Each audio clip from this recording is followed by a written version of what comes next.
Devils Wednesday. This is the State of the Fan Address, episode 131. Devils beefed up defense.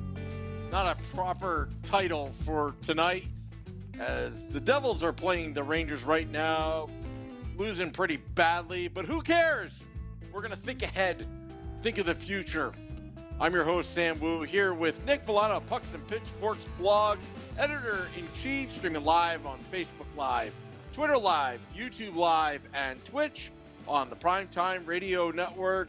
Tonight we have a great guest coming up probably in about 45 minutes. Mike Kelly, NHL Network analyst and director of sports Logiq, will be on towards the end of the podcast. Nick, it's hard to watch this game right now as we're doing this podcast. There's going to be a post-game live afterwards, or do we transition it to a post-game you and I of the State of Fan Address? Doesn't matter to me, Nick. But it's hard to watch this, what's going on. But there's a lot of drama going on in preseason. Is that the Rangers brand right now? Is try to, make something out of nothing to motivate yourself? Yeah, I mean, the Devils took them to the woodshed last week.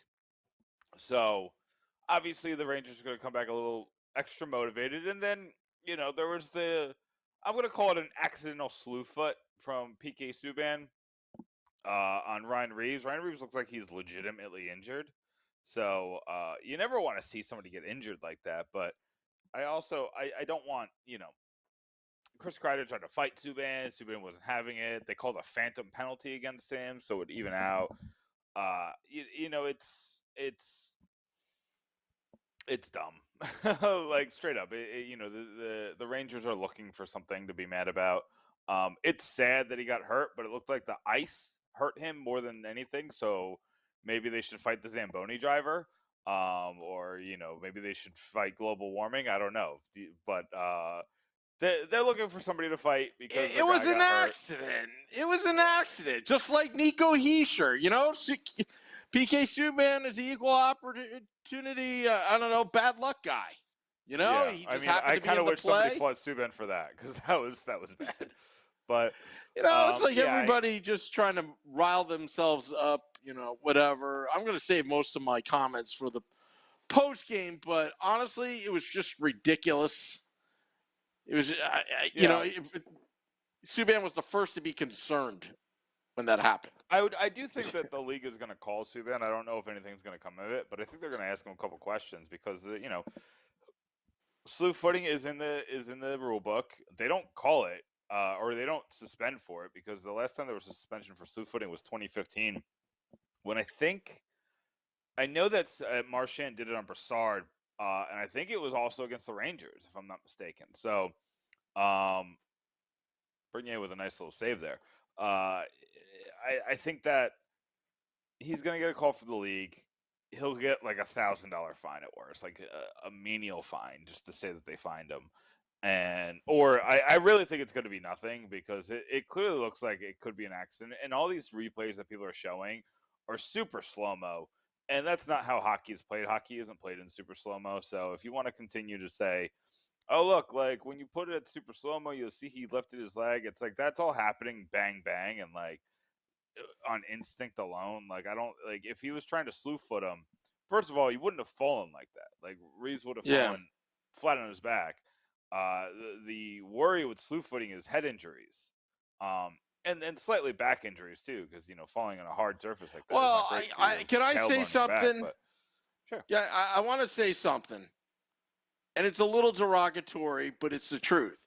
Madison Square Garden Ice. Should I let you say this?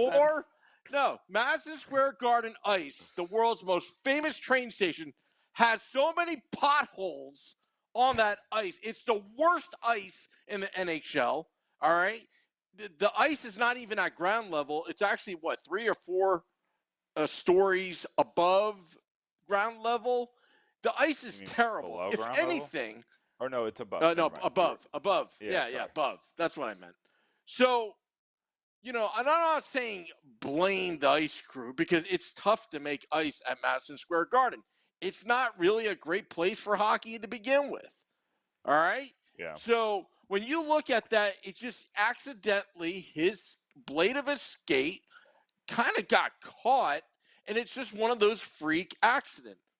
But you've got Chris Kreider, right, that has to make something out of nothing because he's such a tough guy. And really, you said I want you to take credit for it. What'd you tell me before the podcast? I forget. You're gonna have to help me out here. He wants to be a captain, so I got to be a tough guy and pick on PK Subban. Stupid. No. So basically, right now I have it between Chris Kreider and Jacob Trouba for the captaincy, and they got one more preseason game. They haven't named it yet. I want to make it this big old ceremony, but from what it looks like Kreider's trying to fight for that. And he basically pulled Subban aside and jawed at him for 10 minutes. Well, we went to commercial. Then he tried to fight him, and Subban was like, "Nah, bro." Literally, PK Subban got a penalty for smiling. I want you to think about that for a second. All he did was sit there and smile at him, and he got a 2-minute unsportsmanlike conduct. And good for PK for standing his ground and absolutely doing nothing. Because I'll tell you what, PK, I mean, let's be honest here. If I was a betting guy and Kreider and PK Subban fought, my money's on PK. PK's built like a Mack truck. He is strong. And I'm not saying Kreider is not, but he's kind of lanky, all that kind of stuff. And, again, PK, maybe that's his role. Maybe as the Devils defenseman, maybe he's going to turn into the shenanigator where, the bad guy. I don't know. Listen, the if bad he's guy. The bad guy, we need to turn his goal song to Razor Ramon's song. He needs to come out. He needs a little curl in the front of his face. I need the whole thing. He needs to skate with a toothpick in his mouth. I want the whole shenanigans. I want WWE night to return with Scott Hall side by side with PK Subban. I need the whole thing. They didn't announce the themed nights, and same old. What, Top Gun? You don't like Top Gun night? What do we do? I guess I need more information. What are you doing for Top Gun night? Is it just a bobblehead dressed as the Top Gun guy? Is it Mackenzie Blackwood with sunglasses? Or are we or is Tom Cruise going to be in the building? What's the situation? It'd be great. It'd be great. Who are they playing that night? I don't even know who they're playing that night. I have no idea. It doesn't matter. Get that far into it. Imagine this. Just my imagination's going. It's a tie game in overtime. Playoff implications because I believe it's April 22nd or 24th. It's late that game. Season, yeah. Yeah. Playoff implications. It's the Devils need to win. And it's Jack Hughes on a breakaway. He shoots. He scores. And Jack Hughes does one of these, fist pumps, and he's like, yeah, Jester's dead. Boom. And the Devils win and get 2 points. See, no. Where I thought you were going with that is I thought you were going with, he takes he steals the puck, and the guy on the PA goes and starts playing Danger Zone as he's going on the breakaway. So you can do it in slow motion, right into and then he scores. This Danger Zone comes on. How about trade deadline? Get Gusev back for one night only. Gusev is a free agent. Oh, Gusev got cut. Didn't know.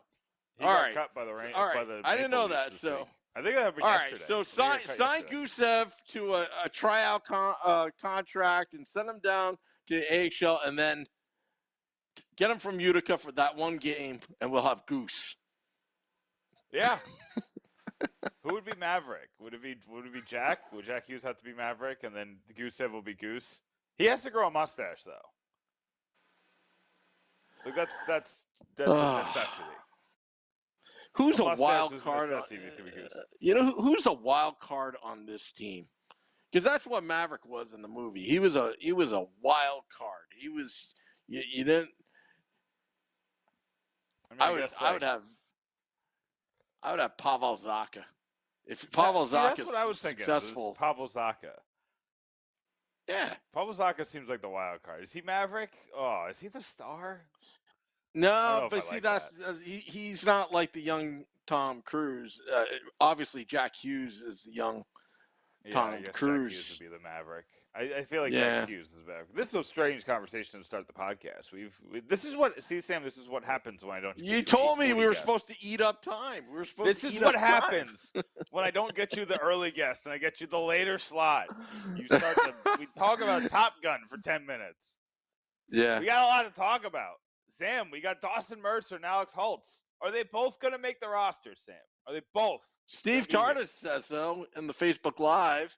Wow, I'm seeing some of these comments for the first time that there's going to be people calling Subban a coward. No. Coward, let me tell you what coward is, okay? Coward is, if Subban mysteriously has like some injury and is hiding in the locker room. That's, to me, coward. But it's not worth his time to drop the gloves because it was an accident. Now, if Subban did that on purpose, intentionally, obviously Subban was the first person concerned for Ryan Reeves at that moment. Yeah. But, it's a entirely different situation. Now, if Subban's trying to start something and then he's turtling, then he's a coward. But this is not that situation, and it's just the Rangers trying to bait him to make something out of nothing because they can't get themselves motivated, so they have to make up stuff and pick on Subban, and the Devils didn't buy it. I think that's just smart hockey. Now, I'll go back to it, but if Subban's going to be a shenanigator and starting shenanigans on the ice and he doesn't fight Kreider, I would call him a coward. But totally different situations. Yeah, I mean, that's not what happened. That's my opinion. Kreider had all the motivation in the world to fight. Subban had zero motivation to fight. What does Subban gain out of fighting for Kreider? Say he whoops on him. Say he takes him to the woodshed. He he changes his name to, Mr. Subban's baby boy. If he just destroys Kreider, what does he gain out of that? It's not going to motivate the Devils. What do the Devils gain out of it, too? Because the Rangers can't motivate themselves, so they have to, use this situation, like you said, the iPad, the optical illusions of the slow motion, all that kind of stuff. It's like, whatever. I mean, maybe it'll appease their fan base because their fan base just jumps on anything, on anything that the players say. I've always said that a lot of Ranger fans don't watch hockey. They just watch the Rangers. You know what I mean? It's fair. I mean, that's fair. Anyway. The Rangers fans are, they're interesting. They're an interesting bunch. I follow a lot of Rangers people. I follow a lot of Rangers reporters, and I read a lot of the comment sections of the Rangers reporters. And it's, Devils fan, listen, every fan base is delusional. I'll just say this. The Devils fan base is delusional, but there's a different kind of delusion when it comes to the top fan base, like a top American fan base.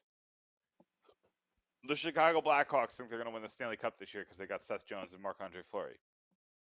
The LA Kings think that they're, maybe not the Kings. The Kings aren't that top of fan, but like these original 6 fan bases, like Washington and not Washington, Boston, I meant to say, they have these delusions that they think that they're much better than they are. And it's funny, like you hear like the national people talk about the Rangers, and they're like, yeah, they could be good, but like honestly, like the Rangers think they're going to be better than the Islanders this year.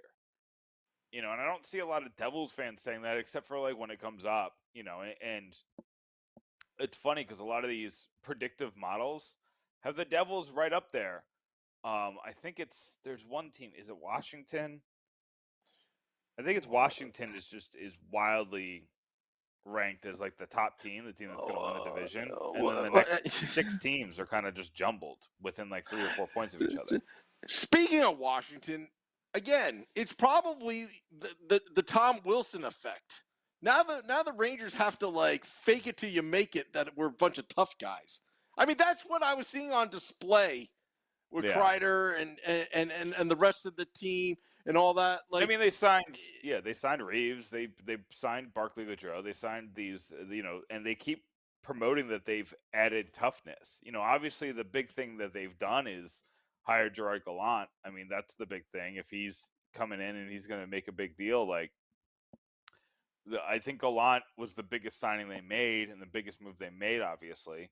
But they added all these bottom 6 guys, and they replaced Pavel Buchnevich with nobody. They're obviously still in on Jack Eichel, and that sounds like it's moving forward. And there was a report from Nick Kyprios tonight that the Rangers are okay letting him get the surgery he wants, which means that he would only be out till like January, I believe. So that's an interesting development, but there's no trade imminent. And there's other players on there, and obviously the Kings have been a team that's in there. And with a Quentin Byfield injury, I wonder if that changes their motivations. There's a lot going on surrounding Jack Eichel and the Rangers, but I think that when you look at the Devils and the position that they're in and what they can do this season, they're in a pretty good position. Like the expectations are pretty low comparatively. Like we're not out here predicting playoffs, right? We're out here predicting that they'll be better, and that's not a high, that's not a high bar to break, Sam. Like we've been pretty bad. I'll tell you what, obviously because I'm seeing all the comments on the Facebook Live that we've been bad, but this team is definitely going to improve upon last season. But as like what we're seeing all preseason, it all comes down to special teams. 5-on-5, the Devils look fantastic so far in preseason. I think the Devils are going to be an exciting team. I think they're going to be in on a lot of games. It's just a matter of execution. It's a matter of closing out these games. If you have a 3-1 lead, can you close them out? Because the last 10 years has proven they can't close out any games, except for the exception of 2017-2018 season. Like, I'd like to see them have a killer instinct to close out games, a killer instinct to kind of force upon your opponent for them to play your game. And that's what I'm looking for, because those little things add up to wins. I'm not expecting a 52-win season right now. What I'm expecting is the team chemistry, the camaraderie, the maturing of the young players playing as a and having each other's back and start to really gel and have an identity. That's the goal this season, is to have that identity. So far, all we know on paper is the identity is our defense is huge and our wingers can fly. That's all we know right now. But once these games start counting, how are they going to react? And someone like Dawson Mercer, who is probably playing like a veteran right now mindset, he's almost, to me, kind of like the guy that you hope that everybody tries to emulate. So let me talk about that. I want to talk about that for a minute. I don't want to get distracted by all these other things that are happening. I want to talk about Dawson Mercer, because that's the big storyline right now. Yep. Is what do you do with him? Holtz is another story, because Holtz has a very clear NHL caliber shot. So if you put him on the roster, as long as you put him on the top 6 with either Nico or Hughes, I think he'll succeed. Mercer, on the other hand, needs things to go right. He needs the motor to translate to the NHL game. He needs to get opportunities to score, and he just needs to be put in a position to succeed. Is that on the Devils' third line with, say, Jimmy Vesey and Yanni Kuokkanen? Is that a position for him to succeed, or maybe it's Kuokkanen and who did I have in my predicted lines? I'll tell It's you what, escaping me. Nick. I'll tell you what. This is strictly my opinion. If Mercer's on the third line, he's essentially taking Travis Zajak's spot in a lot of ways. And I'm not saying he's going to be the next Travis Zajac. That's not what I'm talking about. Mm-hmm. I don't think it really matters who you put Dawson Mercer with, as long as he's getting quality minutes. And it's that third line is really 1A, 1B, the second line, and the third line is 1C. I think that's, in retrospect, what's going on here. And I think it will do the organization wonders if Dawson Mercer starts his professional career at the NHL level, getting quality minutes in certain situations in the regular season. I think it's going to do wonders. I don't think it matters who he's going to play with. I think the more players he plays with, the better, because I just think that he is the man in the future, and I think he's going to be the player where he can, I hate to say that old term, that interchangeable part, where he can be on the power play, he can be on the penalty kill, he can be, on the first line, he can be on the fourth line. He's that versatile. Yeah. He's that smart of a player, and he seems like he plays the team game where it's basically, put me in, coach. I can do it. Yeah. So here's the line that I predicted, Sam. You tell me what you think about this line. So my lines came out earlier this week. I predicted who I think is going to be on every line. I predicted that Holtz and Mercer are going to make the roster, but I didn't put them on the same line. My line is Yanni Kuokkanen, Dawson Mercer, and Tomas Tatar. That is my third line for the New Jersey Devils. That's an excellent line. I think that's a very good line. I think that is setting him up for success. I think if you're going to keep Dawson Mercer on this roster, you need to set him up for success. Because you got to remember, Sam, is it better to keep him on the roster for this year's team? Yeah. He's definitely better than anybody else we've seen in the preseason who's fighting for a spot. He's head and shoulders better. Him and Holtz have just stood out amongst the crowd. But he's a long-term piece. He might be a 10 to 15-year New Jersey Devils player. Is it best for the next 10 to 15 years to have him on the roster this year, or is it best to have him build some confidence in the AHL? Get some goals, get some assists, learn to play with guys, learn to play in the Devils system, learn to play professional hockey. What is best for him long-term? I've had some people tell me that it's not best for him long term to make the NHL right now. I've had some people who tell me that if he has the right mindset, which he appears to, it might be good for him long term. There's people. It's a situation that is on the fence. There's no clear cut answer to it, which makes it a little stressful a little bit. Because there's a lot on the line here with Dawson Mercer. Like I said, I think Holtz you can make mistakes with and you'll still be fine. Mercer is a little bit more fragile when it comes to, and I don't mean that literally. I don't mean fragile in like injury wise. I just mean like his situation is more exact. You need to make the right decisions with Mercer because he looks like he could be something special. He could be, if they redrafted the 2020 draft today, I think Mercer obviously goes in the top 10. Like that's obvious. There's a couple of players that look really good, but Mercer is going to be one of those players that they argue in the top 5. I don't know if he goes there. I think that they take other players ahead of him because Jamie Drysdale looks really good and Lucas Raymond looks really good, and a couple of the other players that were taken ahead of him look really good. But Mercer is just somebody who they're going to argue should have been taken much, much further ahead. And if you make the right decisions with him from here on out, he's always going to be in that conversation. Yeah, and I like your line because it's a mixture of veteran and a young player on his wings. Both can finish. Kokkonen is more of the setup guy, I would say, on Yeah, that probably. line. The wingers, where Tatar is an experienced sniper.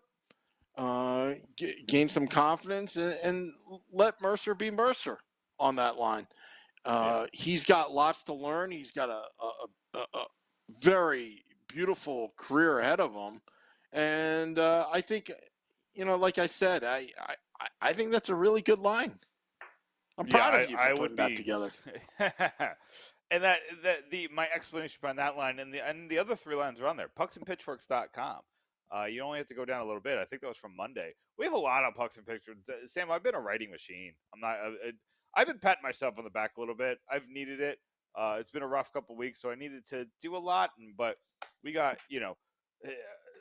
I look at some of the injuries. I see how the injuries could impact Kevin Ball and how he might make the team. I have 5 players you shouldn't, absolutely cannot get injured. I have the 5 players who really need a bounce back season. And I've already written about the Subban, quote unquote, slew foot. But how about this for a title, Sam? I was on one on this weekend. I literally just wrote, no question about it, I am ready to get hurt again. And you write New Jersey Devils in it. That's all I wrote. Took the line from The Office. People seem to be getting a kick out of that. So that's another article that's up there, just writing about, I'm opening up, I'm ready to go, and the Devils can hurt me again. But yeah, I mean, Sam, this game notwithstanding, there's a lot that led to this game just going off the rails. It's been an exciting first 4 games in the preseason. The Devils have looked phenomenal when their guys are out there. The Jack Hughes, Igor Sharangovich looks like he's ready to have a destructor of worlds type season. And boys will be boys. If you're watching the screen. Subban's fighting Kreider. All right. Oh yeah, the crybaby needs to be a captain. He really needed to fight him, Sam. He just really had to have it. It's so stupid. This is so dumb. Like, he didn't even, there wasn't even punches. Like, it was so dumb. He, just tackled him. Like, you know what? I mean, at this point, now I'm starting to change my mind because I've seen some of the comments. That he should have fought him, yada, yada, yada. But you know what? If the Rangers players are going to try to make a big deal out of this, then, it would be kind of nice that our guys return the favor, aside from PK Subban. I mean, this is ridiculous. It's whatever. Big dumb. It's dumb. But, I mean, listen, I think fighting is kind of antiquated in hockey. I see some form of stage fighting it is. Yeah, this stuff is dumb.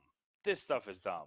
I gotta get you back. I gotta get you know what? You know what's dumb about it? I'll tell you what's dumb about it.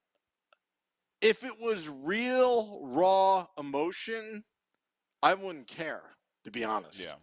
But because it's, I gotta wear that C on my jersey, or I gotta show them that I gotta show the other team that we're no longer Tom Wilson's victims anymore. It's I mean, I don't know. It's trust me, and I'm kind of like Doc Emmerich. I like fighting myself, but only if it is totally warranted or meaningful. That's all. Mean something. Yeah. But this whole what was it?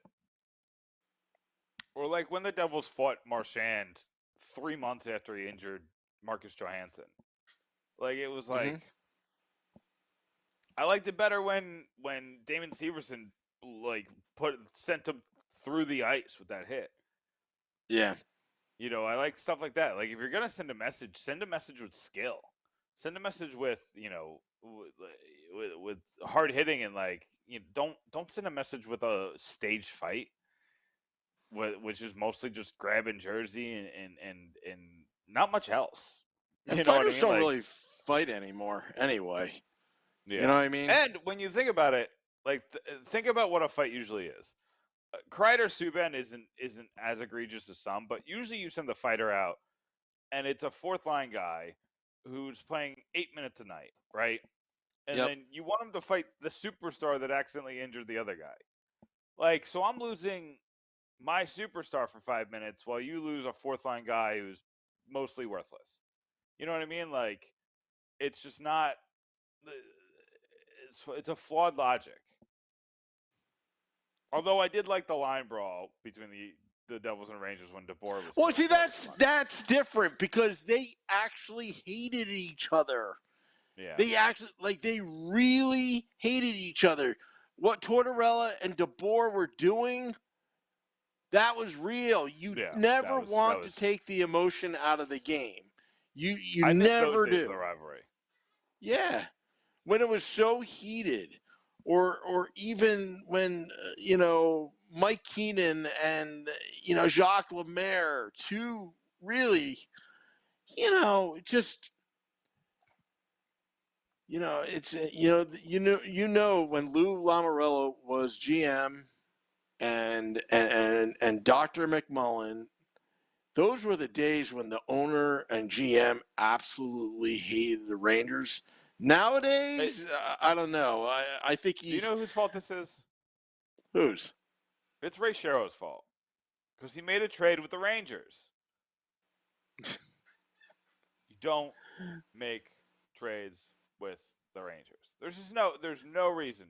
I think Ray Shero was trying to break every single Lou Lamoriello, like the number 13, all that, whatever. The numbers above 30.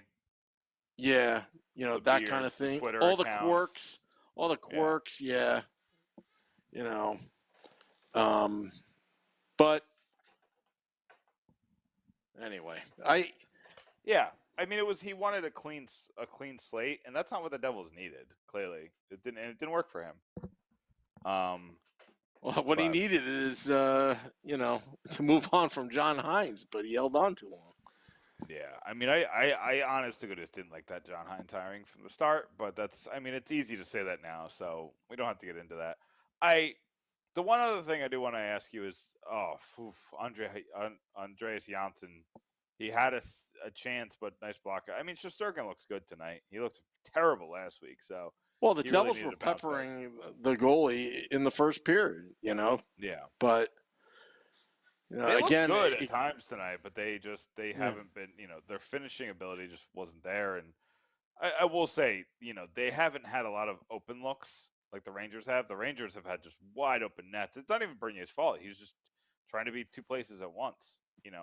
It's the Rangers have just outplayed the Devils tonight, but the Devils are fielding a lineup where I think you're playing at left wing on the fourth line, Sam. Did I see that right? What are you talking about? It was a joke. Never mind. I'm saying it's a lineup that we will never see in an NHL game, or even close to. There's what, like probably four guys amongst the forwards that's going to make the roster between Janssen, Zacha, McLeod, and Bratt. So, Studenic, and here's the thing: is that they had a couple guys. AJ Greer could have made an impact. He really didn't. Studenic could have made an impact. He actually made a lot of mistakes instead. You know what the Devils should have done? Made an impact. You know what the Devils should have done? They should have had a fan vote of who gets to play. They're big into that. Send us your 90-second video demo of you playing ice hockey, and maybe you can play in a preseason game like this one, a throwaway game. At Madison Square Garden. So we're talking to Mike Kelly tonight. And you know what I'm most excited to ask him about? What's that? Because he put this out on Twitter. The slingshot on the power play. I want his opinion on the slingshot. Because the Devils fans hate the slingshot. They hate that power play style that Mark Recchi has held over from the John Hines days. So I want to know if he thinks that is it does it work for anybody? Does it, I mean, clearly, like, a lot of multiple teams use it. So it's not unsuccessful entirely. But when I see the Devils do it, especially if the Devils, a team that's built on rush, like, basically you're just stopping the rush with the slingshot. So I don't understand how that fits with the Lindy Ruff system. But I'm curious. We'll talk to Mike Kelly in a few minutes. That's coming up soon. Sam, you were worried about us talking for 45 minutes, and I was like, Sam, Oh no, we've done it so many times before. You were worried. You're like, I don't know how we're gonna eat up 45 minutes of time. I was like, don't worry about it. There's lots to talk about. I'm pretty sure that I'm the Chris Kreider. I am the Chris Kreider of Devils podcast, where I have to make something out of nothing, and I basically like to thank Chris Kreider for all his shenanigans tonight, because you helped Devils fans on a podcast eat up at least 15 minutes of your nonsense. But yeah, I think, Nick, really tomorrow night against the Islanders, that's the real Devils team. Right now, what we're seeing right now is kind of like, okay, let them have their fun. Let them, the Rangers got mad after that 7-1 beatdown. We promise we won't have it again. This podcast has had a little bit of trash talk. It's had a little bit of analysis. It's had, some of the, the stuff that's going on in the game. But I will say this. This is a good team. This is a good team that the Devils have. And the pipeline will be flowing. There's going to be more players. I'm interested to see if any of these 4th or 5th rounders in the past 2 years may come out of nowhere, like a Brat or Sharon Govich. Yeah, there's a couple. Like, people like, he's not a 5th rounder, but 3rd rounder Sam Heim is somebody who all the analysts love. Like, think that he could be an NHL player sooner rather than later. So he's something I'm going to look a little bit more into next week. Kind of see, like, what's going on with Sanheim and why everybody seems to be in love with him. But he's somebody that's, like, high on prospect lists for, like, Corey Prom and Scott Wheeler and all the people who are doing lists out there. So I absolutely think that the Devils are going to be better. I think they're going to be in playoff contention in April. I don't know which part of April. I don't know if they're going to be in contention all of April. I think they'll be in playoff. I think they're going to be in playoff contention on Top Gun night. I'm making that prediction right now. I think they're going to still mathematically, in it. Oh, well, the Beef, the former New York Ranger, the Beef is showing some, showing his old teammates. Yeah. Now, what are your thoughts? Because I forgot who's about Mason Gearston, playing both forward, 4th line minutes and defense. What are your thoughts on that? I mean, he's a player that has a clear role. He's not a. He's like. He's going to be Cam Jansen at forward, and he's going to be. I don't know. He's going to be just there on defense. If he's going to be the next Richard Matvichuk. Sure. Like, he's going to be somebody who you definitely don't want out there every night. Mm-hmm. He's been in the AHL his whole career. He'll probably, if the Devils claimed him off waivers, my thought was that they claimed him off waivers so he wouldn't try to fight all the Devils players, but apparently that's Chris Kreider's job tonight. But then, I realized that if they put him on waivers, he probably wasn't going to play tonight. So I don't know. I don't know what the thought process is. I don't know if they wanted to add a little toughness for the Rangers game because somebody like him was fighting him, or they wanted to add a little toughness to the lineup. Like, I don't see, like, everybody's like, well, we need the toughness. All right, guys. Like, you're not taking Jesper Boquist out for him. You're taking Dawson Mercer out to play Mason Gearston. or you're taking out, you're taking away the PTO from Jimmy Vesey for Mason Gearston. Like, is that really what we want? You know what I mean? So I think that, like, even as an extra, I don't see it. I don't get it.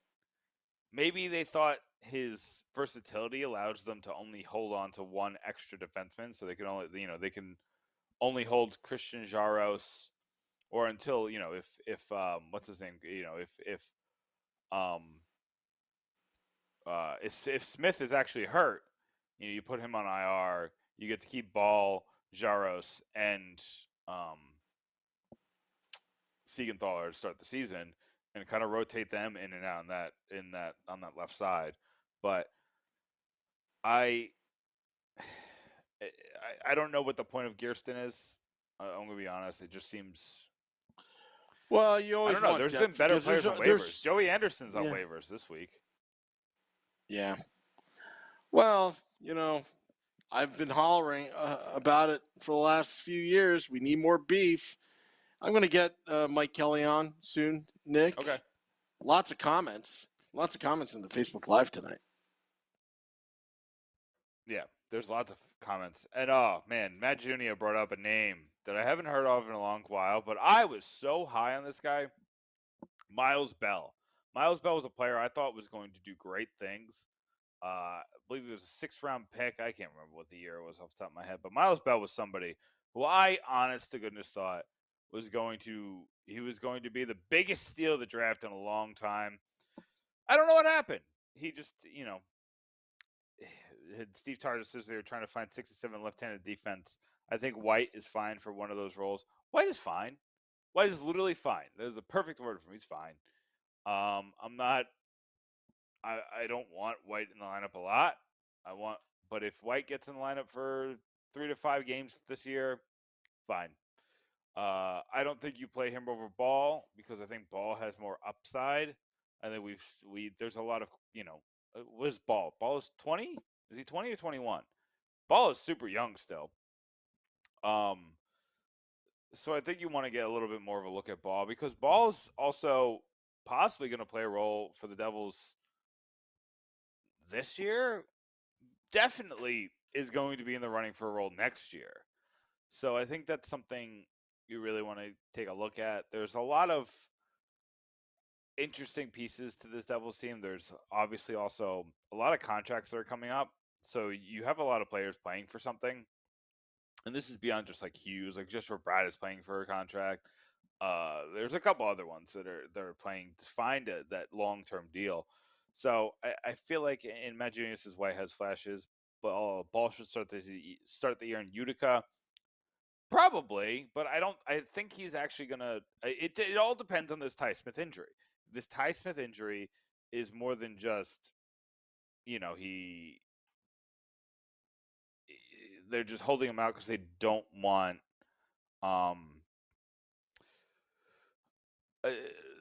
If they're holding him out just because, as a precaution, I guess is the word I'm looking for, then it's no big deal. Then the lineup will be what the lineup is. Kevin Ball can start in the AHL, and Colton White might make the roster as an extra, but Siegenthaler is definitely going to get that spot on the left side of the defense. But if Smith is hurt, that changes the left side dramatically. Then, because I predicted that Ryan Graves and Dougie Hamilton aren't going to start together, you kind of have to throw that out the door. Because then you have to go Graves and Hamilton and Siegenthaler and Severson, and then you just kind of fit in somebody with Subban. Subban's such a presence on the blue line anyway that I'm not worried about exactly who you partner with him. But this Ty Smith injury is definitely looming large on what's going to happen with this roster. And Sam, you're back. I'm back. Our next guest, his name is Mike Kelly. He's an NHL network analyst and director of sports Logiq. You can find him on Twitter at Mike Kelly NHL. Mike, you're on with Sam with Nick. How are you tonight? I'm doing great, guys. I'm just flipping around a little bit of the preseason and mainly watching Max Scherzer try to bunt right now against the Cardinals, which is always hilarious. So, good to sports. So you're saying you're on the side of taking the pitcher out of the batter's box and doing universal DH? No, I love the pitcher hitting. Look, I know it's not exciting watching it. I get that. I do love the strategy, though, involved in having a pitcher hitting in a game when you've got to take a guy out, pinch hit. I think that's part of baseball. To me, I'm old school like that, I guess. No, I'm the fair. same way, Mike. I'm the same way. I think it's real baseball. As long as we get out There you that go. stupid runner on second rule in extra innings, then I'm all for whatever else you want to do. Yeah, I don't like that one either.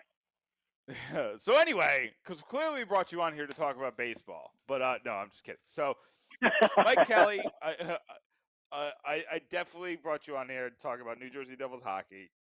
I'm going to ignore everything that's happening in this Rangers game right now because I don't like it. So we're just going to ignore that because we don't like it.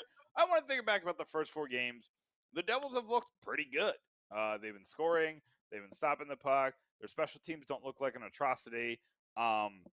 Everything about the excitement, at least nationally, with the national writers, and you're a national analyst, you know, NHL Network, Sports Logic, you have that national mind to you. You're looking at the league from every team perspective, and everybody seems to be thinking that if the Devils are going to go anywhere, it's going to be in the back of Jack Hughes. And you actually predicted that he could hit the 70-point mark, and he did come back from. He's back at practice today, so the injury was nothing. So we can talk about a possible breakout season. What's causing you to have those feelings that he could hit that number? So, to be honest, I picked Jack Hughes to have a breakout season a year ago. And I wouldn't call what he did last season a breakout season. But I look at Jack Hughes in terms of everything he does with the puck and away from the puck. And it's exceptional. I mean, he's a star player in the league. Even his rookie year, obviously some growing pains. He's, 18 years old, undersized guy. He's got to put on weight, etc. He had 21 points in 61 games, right? 7 goals. But he created a lot of offensive opportunities for his line mates. And they didn't score on a lot of them. And the only way you get assists is when someone else puts a puck in the net. You don't have control over that. All you can do is help them get that puck in a good spot. Jack Hughes did that at a really high rate. So I know he only had the 14 assists. If you want to get into things like expected assists, etc., he should have probably had 7, 10, 11 more. And that makes a little bit of a difference. You go into last year, 31 points. Really good year in a 56-game schedule. More of the same, though, where he is setting guys up for quality looks all the time. He's getting a lot of quality looks, and he's not finishing at the rate that I think we're going to see him finish at as he continues to progress in his career. He's got some better talent around him now. Sharon Govich is a hell of a player. I love watching this guy play. Dynamic, fun player to watch. You get, some different bodies into the lineup that will help offensively. And Dougie Hamilton, Ryan Graves is there in the back end, Thomas Tatar, etc. Holtz has looked good. I don't know if he sticks or not, but I mean, this is the future, right? As Jack Hughes gets bigger, surrounded by better players, the kid's got confidence through the roof. So I don't know if he's going to pop this year. I think he could absolutely score 70 points this year. But in the next 1 to 3 years, we'll be talking about him being a superstar in the NHL. I love that. I mean, obviously the hopes of the Devils is on the heels of Hughes. He's the guy. He sure is obviously a number 1 overall pick. He's a guy that everybody likes. He's the captain, but the success and the failures are basically rooted into what Jack Hughes ends up doing. But obviously it's team sport. And I know sometimes you look at the sport from a fantasy perspective, sometimes you look at it from other perspectives, but in terms of just sleepers, the Devils have produced a lot of them. You mentioned Sharon Govich. I would consider him somebody who was a sleeper last year who turned into a really good player.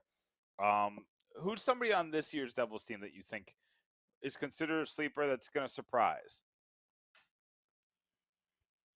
Yeah, if we're talking fantasy hockey, I think Sharon Govich should be my guy. Like, if you can get Jack Hughes, I don't know if you want to call him a sleeper because everybody knows who he is, and he's a first-line center, but I'd probably take him, a round or two before some other people. I don't know if that makes him a sleeper. But Sharon Govich is a guy that probably won't get taken in some drafts, or he's taken really late in some drafts. But if you look at the season he had last year, and you're going to think he's progressing on that, and I think he can because he's incredibly dynamic, playing with a guy that I love, Jack Hughes. I don't see any reason why he can't be a 25-goal guy this year, maybe score 30, maybe 55 points, somewhere in that mix. All of a sudden, that's pretty good production. So if I was looking at somebody on the Devils as a sleeper pick, just to maybe either take in a late round or keep an eye on a waiver wire, that's who I'd be looking at, Sharon Govich. I love that. 30-goal Sharon Govich sounds like my kind of dessert. I really enjoy that prediction. Make the T-shirts. Yeah, listen, we got a couple. Surprisingly, the Devils fan base is an interesting one because it's almost like I mean, I guess it makes sense because we're from New Jersey, but it's like the mob. We got a guy for everything, and we got a T-shirt guy. So I'll get with him. We'll get the 30-goal Sharon Govich, and we'll have a little, Mike Kelly description so everybody knows where the idea came from. So there you go. I for the T-shirt where it says Sharon Govich, right? You can just take the G and turn it into a 3, and then you got the O. There's your 30 in the last name, and boom. See, this is why you get paid the big bucks. This is why, Mike. Idea man Mike Kelly over here. I feel like I'm on Shark Tank now. I'm on the wrong show. So I do want to talk about I'm going to pivot a little bit. And one of my favorite things to talk about is the slingshot. The power play kind of philosophy that the New Jersey Devils use. I absolutely hate it. I feel like it stops the momentum of the team. I feel like that you take a Lindy Ruff team that's basically built on speed and drive and pushing the play forward, and you basically tell it to stand on a line and wait. You talked about the slingshot a couple weeks ago. I'm very curious what do you think of the role of the slingshot on power plays across the league, and do you think it's a good power play? It is a good strategy for entering the zone with control of the puck, which is what you want to do on a power play. As a whole, yes. And I kind of dove into this because, I'm a hockey fan at the end of the day, and I want answers to questions that I have. I love digging into this stuff. So I see fans all the time talking about, stupid drop pass. When it doesn't work, it looks terrible, right? Because you're dropping it to some other guy on another team or missing the defenseman or the forward, whatever. But as a whole, teams are generally more successful in getting into the zone with the puck when they execute a drop pass in the neutral zone than when they don't. That's a little simplistic because there's a lot of different styles of drop plays you can use. You can have one guy back, you can have two guys back, you can position your wingers in different places. So it's not entirely apples to apples, but as a whole, yes, teams, they all do it to some degree for a reason, and that's because generally it works better than other types of entries. For the Devils, I'll save you all the math, but basically I'm looking at plays where they do it, plays where they don't, how often they do it, what their kind of delta is in terms of success by executing the drop play. It was positive by 1.5% on their entries. So they don't benefit from it as much as a lot of other teams do, but it's not a negative for them. So if I'm a Devils fan, long story short, it's in their best interest, but barely. So I wouldn't get too worked up about it one way or the other. So here's where I'll disagree, just because, and it's because of Jack Hughes. Jack Hughes puts up ridiculous zone entry numbers. One of the, I guess I don't want to say one of the best in the league because you got guys like Connor McDavid, Sidney Crosby, who are, been doing this for years, but his numbers at least rival them when compared to other players on other teams. I'm taking that guy and I'm taking the puck off of his stick sometimes to put it on Smith's or Hamilton's or something like that, and then you have to get him set up, and then you have to get him the puck back again when he already had the puck. So I mean, that's kind of where I'm at with it, Mike. I hear you. And New Jersey is a team that uses the drop a lot. But when I did a video on it, they're on average, teams use it about 20% of the time on their entries. Jersey was up around 26%, so they use it more than most teams. And I get your thought about you want the puck on the stick of the guy who's going to be the most dynamic person, right? And for New Jersey, obviously, that is Jack Hughes. And he is, you're totally right. He's among the best players in the league in terms of how often he enters the zone with possession, success rates, all those kind of things, and doing it. He's phenomenal. What I think any power play wants, though, is options. And all the best power plays, no matter if it's entering the zone, trying to set up teammates, places to shoot from, options is king.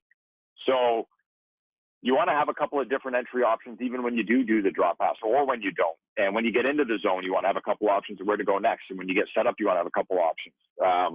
And Hughes will always be a huge part of that, but he can't be the guy with it all the time, right? Yeah. Yeah. No, I understand that. I do. So there's some hype around New Jersey, Mike. There's some hype that this team is it could be pretty good. And I'm trying not to get too ahead of myself here, but when you see, like, I saw some of the statistical predictions say that the Devils are the second best team in the Metropolitan Division, which is insane to me. And I say, but obviously the thing is that every team there is within the standard deviation, but still seeing them up there after the past couple of seasons is insane to me. So, Mike, I need to know, what do you think? Are you on the Devils bandwagon? Are you thinking that this team is? Do you think this team, A, makes the playoffs, or B, at least competes for the playoffs? Do you think this is a team that can get in finally? Look, I'm in a car on the same road as the Devils bandwagon, and I'm following it. I'm paying attention to it, but I'm not on it. And okay. I've talked a lot about Hughes and what I think of him as a player, criminally underrated in terms of, how effective he is with and without the puck. I like the Devils, and I love where they're going. I love the young talent there. Like, again, Holt, Sharangovich, whoever, Zaka, Bratt. They really nice offseason moves getting Dougie Hamilton, Graves, Ty Smith, hoping he's healthy, and what a great player he is.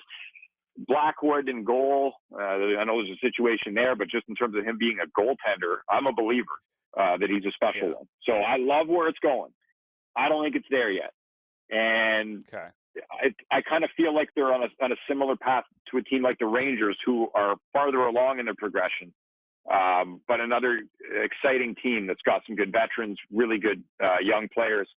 So I think Jersey's going there. And I think in 2 years, 3 years, then we can start talking about, playoff team and probably what some fans want to be talking about right now. That's a tough division also, right? Caps, there's Islanders and Rangers, I think, are still ahead of them. I don't really know what to make of Philly right now. If they get any kind of decent goaltending, I think they're a tough team there too. So it's a tough division, but I love where it's going. I don't think playoffs are happening this year for them, but I think they're going to be competitive in most games they play this year, and a hell of a lot of fun to watch. Mike, I really appreciate you spending some time with us tonight. Before I let you go, though, you guys are doing a lot of interesting things. Obviously, you got your gig at NHL Network, and obviously, you do great work there. But what you guys are doing at Sports Logiq is interesting, and everybody might not know what's going on there. So I kind of want to give you a couple minutes just to kind of explain what is happening at Sport Logiq this season. What are you folks working on? What's kind of the projects that excite you? Just tell us about Sport Logiq. Yeah, thanks. As a company I've been at for a little over 5 years now. It was a startup, really young when I got there. Montreal-based sports analytics company. And, hockey's our what we do primarily. We do work in other sports, but hockey's our bread and butter. We work with, over 25 teams in the NHL. We work with teams in other leagues as well. Industry leaders in what we do, and we collect a whole bunch of data and, help people understand the game better who use it.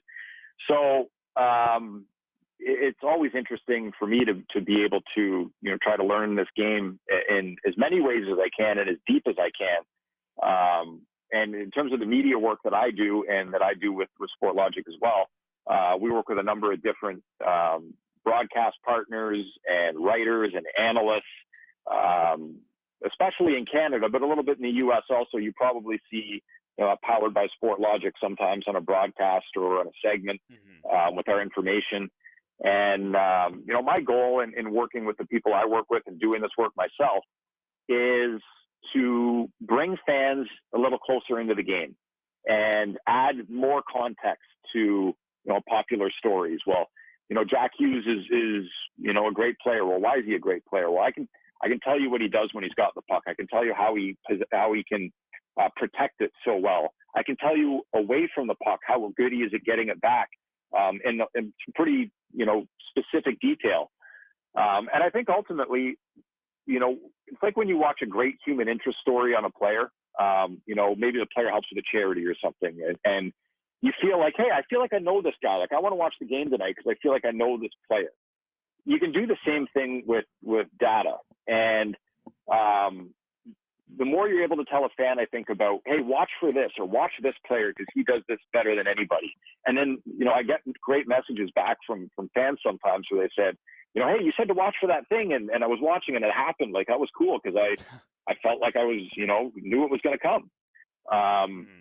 So that's why I love the work. I love learning as much as I can and bringing kind of a unique angle to fans.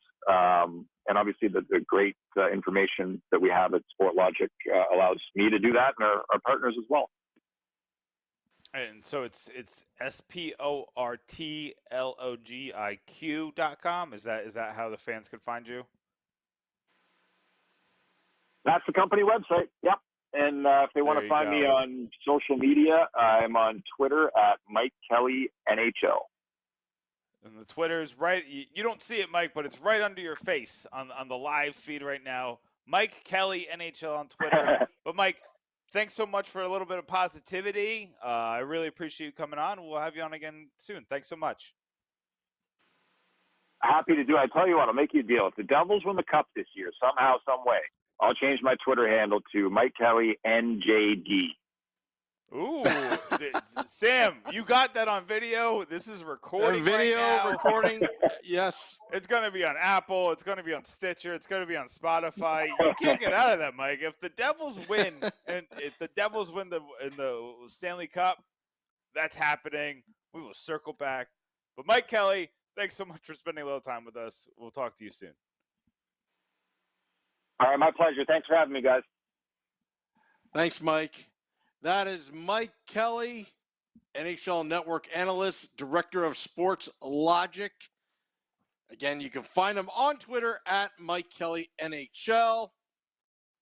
Great conversation, Nick, about the slingshot, the bounce back, the Jack Hughes entering the zone. You know, I'm not an analytics guy, but sometimes that play just doesn't look right. Just doesn't look right. Maybe PK Subban, I don't know. He may not be the right player to be passing it back. I don't know. It just didn't seem at times that there was enough flow, if that makes sense. Yeah. But it just seems like with the Lindy Ruff system, it stops it. But like I said, he has numbers, he has the analytics. And maybe it does. Maybe it's one of those things where, like, it's high risk, high reward. I feel like that's not right, though. I feel like that's not what it is. Yeah. I feel like it's very safe. You know what I mean? And maybe that's why we don't like it. It's too safe. And, because the mistakes that happen with it or when it doesn't work It's just meh. You know what I mean? And Yeah. you know, nothing huge goes wrong. Nothing huge happens for you. You know, it's not going to create a goal. It's not going to cost you a goal. But again, he even said it, that when it goes bad, it looks really bad. Yeah. So I feel like, do you know what it reminds me of? The halfback pass. Every team does the halfback pass, and when it goes right, and most of the time a guy is wide open, and you got a very easy play. But once in a blue moon, you throw it into coverage, and it's an easy pick. So that's my feelings on it. But that's it. We did it, Sam. We did it. We did it. I want to thank Mike Kelly for coming on to the podcast. We'd also like to thank the fans for sticking around, watching the debacle going on at Madison Square Garden. But hey, you're hardcore. Listen to the podcast. We'll drop the podcast at midnight. Anything to plug, Nick, before we go?